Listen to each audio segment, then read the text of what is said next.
አብዛኞቻችን ውሃን ከወንዝ ከሐይቅ ከኩሬ እናም ከተለያዩ ከዝናብ ምናምን ነገር እንደምናገኝ እናገር። ምን አይነቶቻችን ውሃ ቀመር እንዳለው እናገር። ውሃ ከሃይድሮጅን እና ከኦክሲጅን እንደሚሰራ ምን አይነቶቻችን እናውቃለን? ሰላም ስሜ ዲያዞን ይባላል። የመጣሁት ከዛሬ አካዳሚ ከአንደኛ ደረጃ ትምህርት ቤት የሰባተኛ ክፍል ሲሆን አሁን ምንላችሁ ስለ ውሃ ነው። ውሃ ከሃይድሮጅን እና ከኦክሲጅን ከሚባሉት ሁለት ኤሌመንቶች የሚሰራ ኬሚካል አጸግብሮት ሲፈጠር የሚሰራ ሲሆን ውሃ የተለያዩ ጥቅሞች አሉት። ለመስኖ አገልግሎት፣ ለግል ንጽህና፣ ለተለያዩ መጓጓዣነት፣ ለመዝናኛነት፣ ለመስኖ፣ ለኢንዱስትሪ ግብዓትነት ይጠቅማል።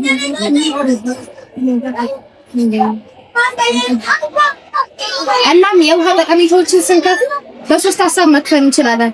አንደኛ ለመስኖ ማለት ሀገራችን ኢትዮጵያ አብዛኞቻችን ከ80 በመቶ በላይ የሚሆነ የሀገራችን ሕዝብ በማህበረሰቡ በግብርና የሚተዳደር ሲሆን ውሃ ሲዘንብ በውሃው የተለያዩ ምርቶችን ያመርታል።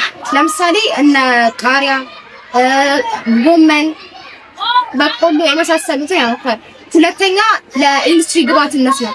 ለኢንዱስትሪ ግብዓትነት ደግሞ በፋብሪካዎች ምናምን ሲጠቀሙ ለምሳሌ የቆዳ ፋብሪካዎች፣ የመጠጥ ፋብሪካዎች የመሳሰሉት ውሃን እንደ ግብዓትነት ይጠቀማሉ። ሶስተኛ ደግሞ ለግል ንጽህና፣ የግል ንጽህናን ስንጠቀም ውሃን ልክ ለፀጉራችን ለመታጠብ፣ ለምሳሌ ለፀጉራችን ልብሳችን ለማጠብ፣ ለተለያዩ ለአካባቢ ንጽህና ውሃን እንደ ዋና ግብዓትነት እንጠቀማለን።